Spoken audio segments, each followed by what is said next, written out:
Hi, it is the first Friday of the month. We are in April. I can't believe it. And today is Sexy First Friday. I'm hopping on a little bit early because we have had some technological issues the last few times, and we want to make sure that if there are any technological issues, we are good to go. It looks like Sam has asked to join. Fingers crossed, everything goes well. Let's see how that goes.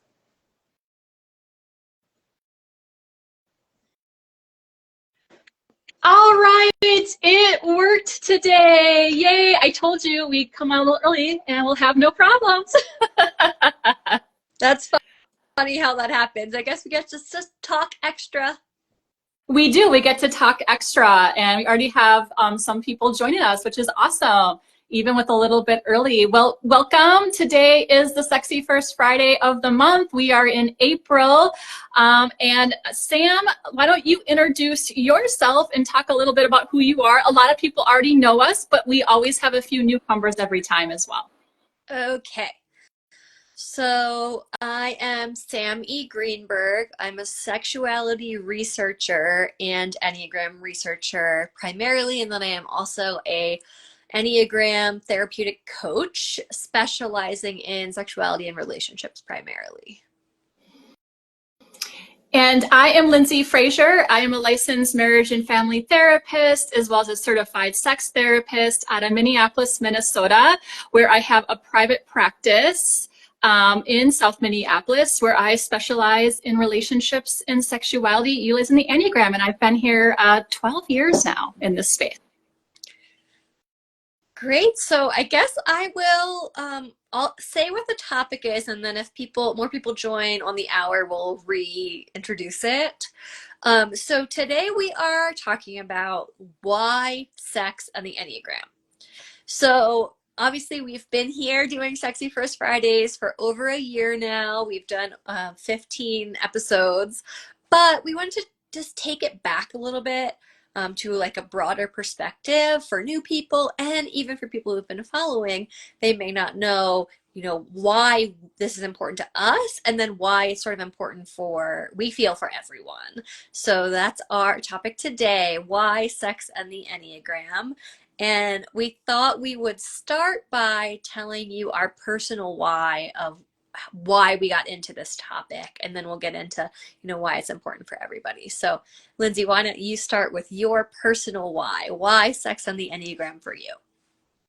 Yes. So I was a therapist and a sex therapist before I was introduced to the Enneagram. But to bring it back a little bit, I think it's good to let people know a little bit about why I became a sex therapist in the first place. So one of the things for me is that, well, one, people aren't talking about it in therapy, and I wanted to provide that space for clients to be able to have more of the conversation around. But two, I wasn't seeing people like me approaching sexuality work in the way that I experience sex, in the way that I think about sex.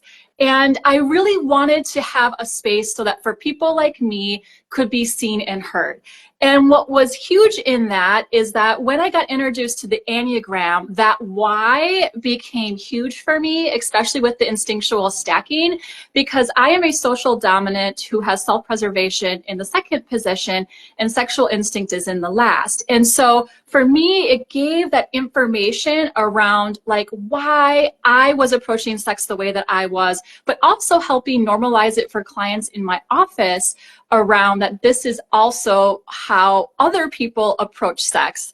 Because one of the things that I noticed, and I'll talk a little bit more about this later on, is that a lot of the sexuality work that has been done has been by sexual instinct dominance. Makes a lot of sense.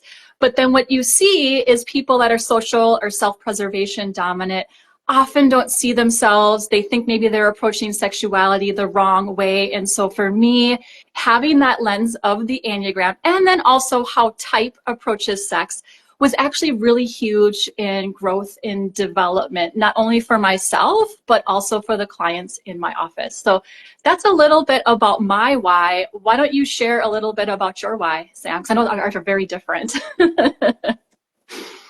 Okay, and for new people joining on time. We started a little bit early. We're talking about why sex and the Enneagram today. So we do a lot of specifics on aspects of sex and the Enneagram as our topics for Sexy First Friday. We're going a little back to a broad perspective today to talk about why this topic is important and how it can help people. So my personal why is more of a scientific lens. I'm a social scientist, and I had been using the Enneagram personally for many years, about 12 years at the time that I started researching on sexuality as well. I had been using Enneagram personally. I was already a sexuality researcher working in sexual and reproductive health organizations as a researcher. So those are my big two passion areas. And I thought it would be cool to overlap them to see, the intersection, but especially because it wasn't being talked about, it wasn't being researched, and unfortunately the Enneagram often isn't being researched, period, because there are some barriers around researching it that make it a little trickier of a topic.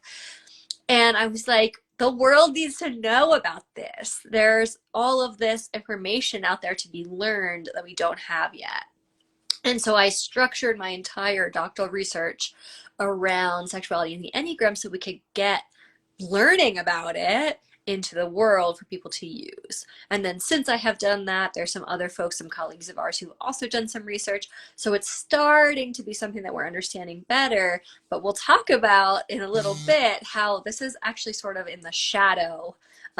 This topic is a little bit in the shadow. And so also as a 5, I have these inclinations to go to the darker topics or the topics that people are afraid to know about and to bring that knowledge to light. So that's my personal why. So I guess we'll move now to the general why. Why is sex and the Enneagram important? Yeah, and I think that like even just that note of like talking about like why you and I sort of teamed up, because we both come from such different lenses. And I think I know I've talked about this before, but even the why of like I'm seeing all these things in my practice with my clients, I'm having the observation of this, I'm implementing it in the clinical work that I'm doing, and your research was backing up, as well as Frederick and Valerie's research was backing up like all of the things that I was seeing in my office. And I thought like what a great collaboration the two of us have been able to provide, in the sense of like when you watch us, not only are you getting the clinical lens, but you're getting the research lens. And I think like to Sam's point, oftentimes what you see is you don't oftentimes have sort of both of those together. And especially in the Enneagram world, where we don't see a whole lot of research happening in the first place, and actually even not a whole lot of like clinical perspective from therapists sort of in the community. And just that's sort of also why we teamed up, as well as to bring you both of those lenses. But yes, why is it influential in our work? So I was touching on that a little bit when I was just talking about, so, I have had my practice. Now I'm going into my 12th or 13th year. I can never like keep it straight that I've had this small private practice. And so I was a therapist, and I was a sex therapist, already certified before I even started using the Enneagram. And one of the things that I noticed once I started using the Enneagram, probably about 8 or 9 years ago, in my practice, is how much more quickly work happens because I have this tool. And also because it gave people sort of insight into like, oh, okay, I understand. I have more generosity from my partner. I understand why you do the things that you do. And it just has been very interesting to me with all the sex therapy tools that I have that I still use, that with adding in Enneagram with that clients were starting to make much more progress, much more quickly in my practice because of this awareness and this lens of sort of viewing how sexuality is. And so I think that sexuality is such an essential part of like who we are, and we aren't talking about it enough, and that it is such a thing that all of us should be talking about. And when you bring the two in conjunction together, just how influential that is. What would you add, Sam? Another reason we're talking about, why sex and Enneagram is important and influential generally, I think it's because personality is at play in your sexual life. And a lot of times people think it's not, because sex is this thing that you can go a little bit beyond yourself, which is an episode for another day. We think like, okay, yeah, I might be type A, I might be controlling, but I'm not like that in sex. We think if we know the Enneagram, which hopefully we do if you're here, yeah, I'm a 7, but that's not super relevant in the bedroom. Well, actually it is. And that's what we've discovered through research and through clinical practice. It's super relevant. And we've talked before in previous episodes about how influential instinct is in your sexual approach. That's absolutely relevant. Your type as well, though. So there's, these 3 big ways that people approach sex, the 3 instincts: sexual dominant, social dominant, self-preservation dominant. But then there's also the 9 type ways, and there's even differences in stacking with, we've talked a little bit about repressed instincts, and well, I'm sure we'll do future episodes talking more. Your different repressed instincts has influence on your sexual approach. So all of this is so helpful when we have people are maybe struggling with their sexuality and they're like, well, something's wrong, but I don't know what and I don't know why. Well, this is a great tool for insight and inroads into knowing what's going on in your sexual life. And something that both Lyndsey and I work with is the interaction between partners, types, and instincts. So we get your 7 and your 1, and we have the 7 wanting total spontaneity and laughter and ease, and we want the ones wanting more planning and more dedicated space for sex, and they think that the issue is just the other person. Well, in fact, it's your type that's at play. So this is one of the reasons that it's so influential for healing and helping people. And even though I'm a researcher, I originally wanted to do this topic for applied psychology, for our practical use of the information once we've learned it. Well, and I think it's interesting also what you're talking about, and just that ability to have more capacity and understanding for how each of us sort of approach. Like, I was even thinking when you were just talking there, just like even 2 withdrawal types, and I know we'll talk about some more of those stances at different points in time, but it's like, if you have 2 withdrawal types or 2 people that are maybe not as assertive in sex, it's like, how does sex even start? And knowing that gives us a cue into sort of like, what are the homework? What are the things that we need to be working on when we're in the therapy with you? And just the same sense of like, if we had 2, one assertive and one withdrawal, like having the assertive person stepping back, giving that person that is the withdrawal type to sort of step in and take more assertion and take more control, which will actually be more about growth, which I know we're going to talk a little bit later on, but just that it has been huge in just me knowing what are the things that you need to work on to have more growth, not only in your sex life, but in your personal life. And Enneagram and personality type definitely plays a part in those instincts like we talked about, and you can go back and watch previous episodes, is also huge in the hurt, in the pain that happens sometimes when you have, say, a sexual instinct dominant with a sexual instinct repressed, and each person thinking something is wrong with them. It's sort of like, actually, no, there isn't. And yet we have these differences that we have to navigate, and giving that language has just been so huge.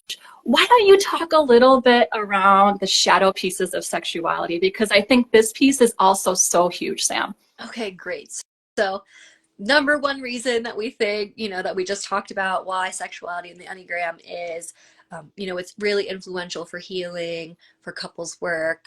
But a little bit of another layer here is the shadow. So one of the things we see with sexuality is that sexuality is the shadow place of society.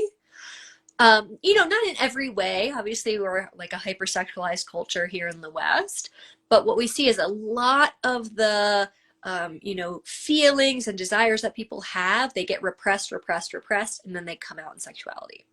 So sexuality itself is in the shadow, in my opinion. And then within individual, sexuality is in the shadow. If you think about, sexuality is the thing that we often don't talk about, that couples have a really hard time talking with each other about.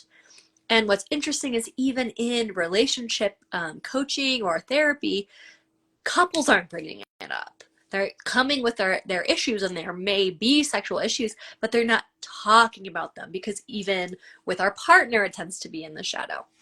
And the shadow here just means exactly what it sounds like. It means the part that we're not shining light upon, right?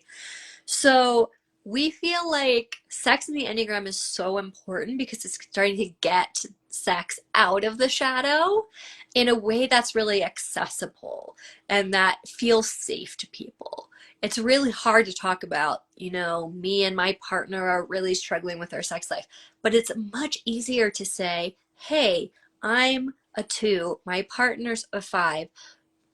We have some issues. What's going on typically with those types with sexuality? And then it gives us this way of depersonalizing it. And that helps us bring it out of shame, out of the shadow, and out of self-blame, which Lyndsey talked about. People thinking like something's wrong with me, something's wrong with my partner. Well, no, there's just all these different ways we found in research and clinical practice to be a sexual being. So we think that, it's really important. Sex in the Enneagram is really important for getting sex out of the shadow and into the light. What do you think? I think I was gonna say one of the things that I think too is like just even from that perspective of the practitioner, like how many of us as practitioners, therapists, coaches, don't ask about or talk about sexuality with our clients, and yet it is such an essential piece of who we are as human beings. And I am going to kind of put out there and say, hey, my fellow therapist, even if you're not a sex therapist, you need to be asking your clients about sexuality. As Sam was saying, the client won't bring it up because they're afraid that you may be uncomfortable or it isn't a topic that's okay. But you honestly can't do good, and I usually don't say good, or like you can't do good couples therapy or good couples coaching unless you're asking them about sex. And even in that sense, you should be asking your individuals as too, because I've had so many clients come into me that just wanted to talk about this, but have said to me, well, the therapist never asked me, or the coach never asked me. And I didn't know if it was okay for me to bring it in. And so I think just looking at that, like how even our own shadow around sexuality sort of impacts this work. And I think, like I've shared with Sam, like I wish sometimes I had someone like me when I was younger that would have been open in therapy. Even my first time when I went to therapy, my later 20s, like would have been open to even asking me those questions. And you know what? Even as a therapist, no one's ever asked me about my sexuality. And I have seen coaches and I have seen therapists, and I'm a sex therapist, and people in the community even know that about me here. And yet I've never once been asked, and it has been individual work that I have had to do on my own. But I ask every client that comes into my office, and I think every therapist and coach, of course, if you're doing business coaching, maybe not, right? Because but if you're doing life coaching or you're doing therapy with a client, it should just be one of your assessment questions that you ask. And I think we forget that in American culture, sex is still quite repressed. It's everywhere, it's in our faces. But in my 12 years, and I know I've shared this before, two people have come into my practice, and I've seen way more than 2 clients that actually had positive, healthy sexual messages, and just how important it is. Because personally, I don't think we can do our own personal growth to become our higher selves if we are not looking at our sexuality, just like what Sam said, right? That sexuality is in the shadow and it plays out. Things play out in the sexuality sometimes as well, the things that we're afraid to look at or pay attention to. Would you add anything else, Sam?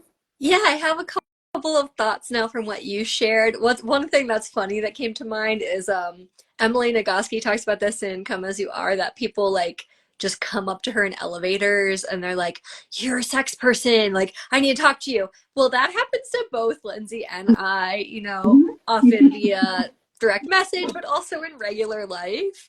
I've had, people at my kids' school, they're like, oh, you work with sexuality? Oh, like, let me pull you aside and be like, oh, here's what's going on. People really need this. And I just wanted to add to what Lyndsey's saying, like, just because you're asking about it doesn't mean you have to be the practitioner that, helps with it. But if you're asking about sexuality and your clients are then saying, well, yeah, I'm really struggling with that, you can refer them to sex therapists. You can refer them to a coach or someone like Lyndsey or I to help them. You don't have to do it yourself. So I think sometimes therapists and practitioners feel intimidated. Like if I ask about sexuality, this can of worms is going to come out and I'm not qualified. Like you can always get help, but you don't want to be just leaving that sexuality stuff in the shadow. The other thing I was thinking about is the Enneagram community as a whole. Sexuality is the shadow of the Enneagram community as well. And this is, no shade to the Enneagram community specifically, because as I said, sexuality is a shadow of our whole society. However, we have tons of people in the Enneagram community who have been working with relationships, love, intimacy for many, many years, books written on this, and sexuality is not addressed. There's a few exceptions where it's addressed as like a little, very small amount. But generally speaking, in the Enneagram community, this has been in the shadow. And, I haven't personally experienced so much resistance to bringing it out of the shadow, although I know some people feel that there is some resistance. But it's extra important, in all of these arenas to bring sexuality out of the shadow so that we're not suppressing, we're not letting those shameful messages that Lyndsey talked about that most of us have rule us by just keeping sexuality in our own personal shadow forever.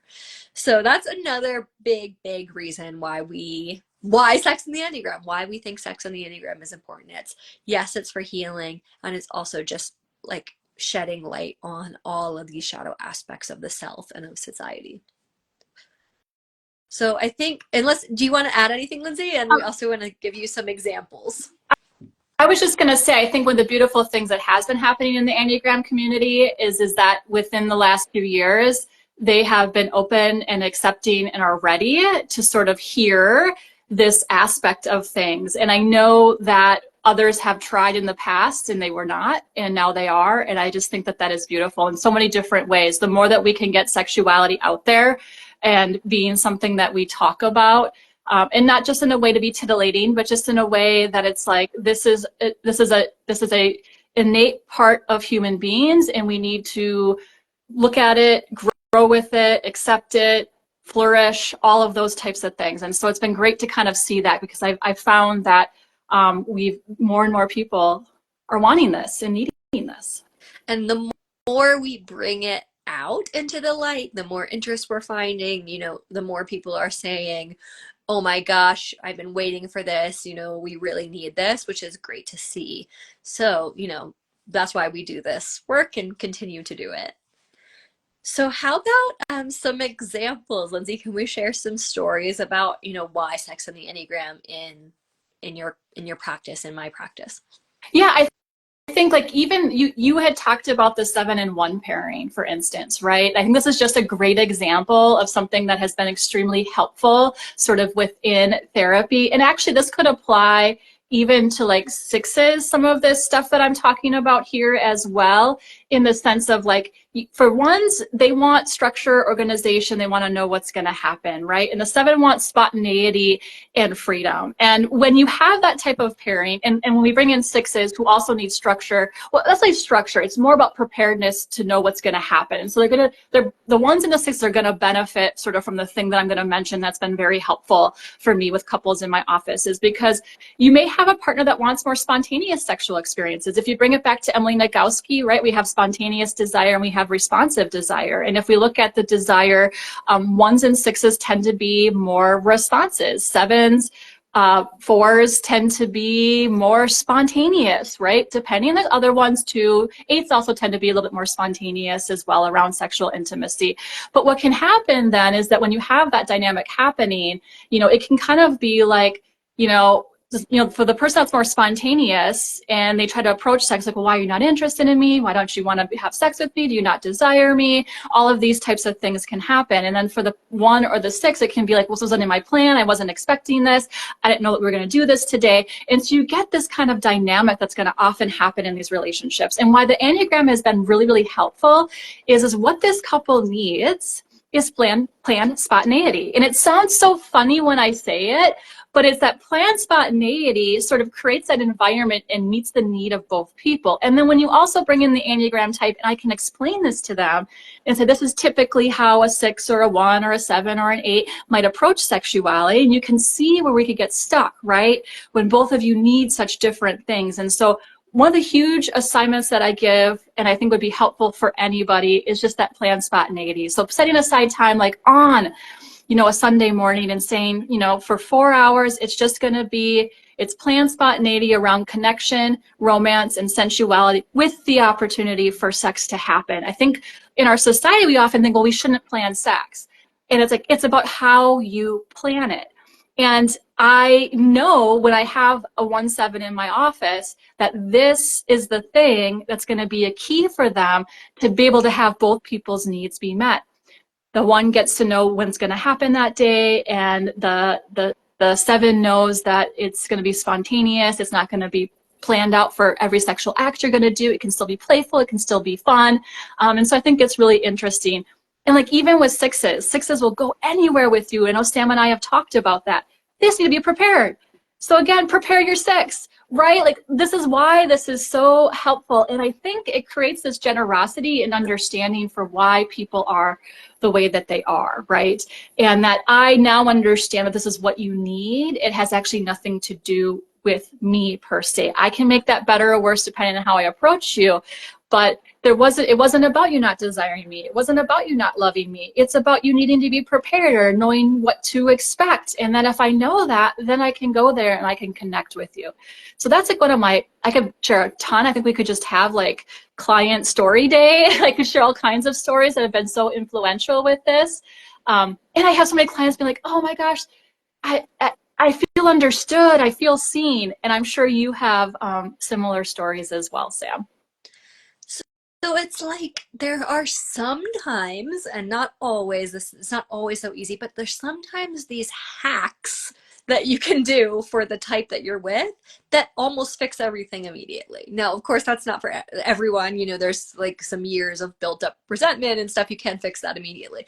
But there actually are some instances where all you need to do is know this one thing about how to approach sex with the type that your partner is, and you do it, and like you're good.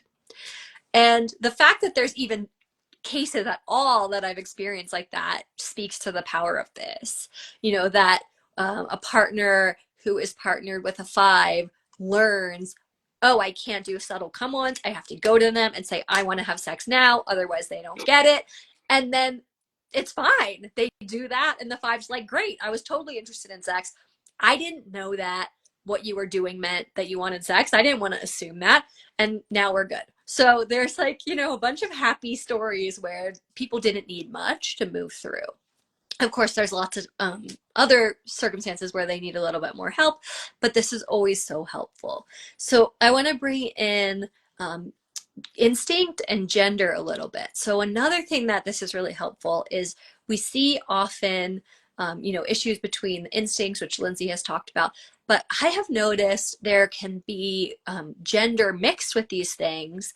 For example, we get a couple like a self-preservation dominant male and a sexual dominant female. Very often, depending on type, the sexual dominant female is the one who's like wanting to have sexual connection more often, even if the self-preservation male's sex drive is just as high. And we've talked about this in other episodes. Drive and then actualizing drive are 2 different things. But the sexual dominant can push through context, meaning, stress, issues more easily. Self-preservation really can't. So we'll get people coming in to see me where it's like, well, it's the male of this partnership who doesn't want to have sex. People tend to think in our society that's not as common, but actually it is quite common. And it depends on all of these things like your instinct and your type. And when I can say, well, you know what, he's self-preservation, is he stressed out? Is he hungry? Is he sick? Is he cold? We need to take care of these things for him. And then he's you know, depending, he probably will be more interested in sex. And that's not how we normally think about men. Same with women. We don't normally think about women as being like the one who wants more sex and is fine with having sex on top of the messy bed because they don't care. And that can happen. And so still people are judging themselves around these gender stereotypes that we have. And this can actually help with that even as well. So that's another example. I was laughing because I'm in a relationship with a 5, and that rings very true. Little personal information, if you ever wanted to know. I have to be very clear and direct on what I want, which is also like bringing it back to growth. What a growth point for a 9, right? To have to be able to sort of be assertive and ask for what you need or want. And I just love how you shared the self-preservation example as well, because that one is so huge. Like, things need to be just right, which we have talked about before. But I think it's just, even like personally, like when we talk about this, like this hasn't just been impactful in our clinical work, it's also been impactful in our personal life. And just like how, you know, like me being a 9, I have to be learn how to be more assertive, and how hard that is for me, but how much growth happens for me, not only other aspects of our relationship, but just even in the sexual relationship, my ability to do that. Oh yes, I love what you're saying there too. Somebody just commented. And then, I mean, I can't believe it, but again, as normal when we're doing this, we're almost already at the end. And so that's going to kind of conclude today. You know, one of the things that Sam and I have been talking about is like, we are really curious to see people's interest in like workshops or trainings or things like that around Enneagram and sex, you know, for the professional who wants to use it in their practice, or even for the everyday person and how you can enhance your own life. So please let us know if this is something that you're interested in, because if we have enough interest, we're going to start to build some of these workshops and trainings and things that we can also bring to you. Sam, talk a little bit about your research. Okay, so Lyndsey reminded me that I cannot just write a several hundred-page document on this topic and finish it and then never tell anyone about it, which is my bias as a 5. So my research on sexuality and the Enneagram, sexual desire and the Enneagram, is now published, and you can find it at my website, which is enneagramsexpert.com, on the research tab. I have just the whole entire document published there. I'm going to break it down in some easier digestible pieces at some point, but for now you can just download it and read the discussion chapter. You can skip all the other stuff. The discussion chapter kind of is more in layman's terms. And so my research was on all 9 types, all 3 instincts, and their patterns of sexual desire and expression. It's a quantitative study, so maybe skip the results chapter, which is a lot of statistics in it. But no, I'm super excited to have that published. So that's published on my website again, enneagramsexpert.com. And then Lyndsey and I, along with our colleague Frederick, are doing some more research now, some focus groups to dig in more to subtype differences in sexuality. So my research did some of that already, and then we're going even deeper with qualitative research, which is, you know, getting people's stories and experiences. So we'll have more to share soon on all of that. And like Lyndsey said, we're thinking about doing workshops, probably like a practitioner track workshops, and then also just regular people who want to make their sex lives and their relationships better track. So if you're interested in that, that's something that you would do, that you would attend, can you just DM us and let us know? We'll also probably post some polls about this, because we want to make sure we're doing what people have the most interest in as we develop our workshops. So I guess that's it. It did go really fast again. You can always shoot us messages about what topics you want to see. And I got a comment, definitely interested in workshops, would share with my clients. That's what we want to hear. Okay, perfect. And we'll bring more of this kind of content soon in different arenas, but you can always catch us on the first Friday of every month for Sexy First Friday. And we will see you then in May, and have a wonderful, today in Minneapolis, it's actually beautiful for a change. So enjoy the sun. If you are here, it's been cold. We will see you next month. Thank you, Sam. Great to see you again. Bye, Lyndsey. Bye.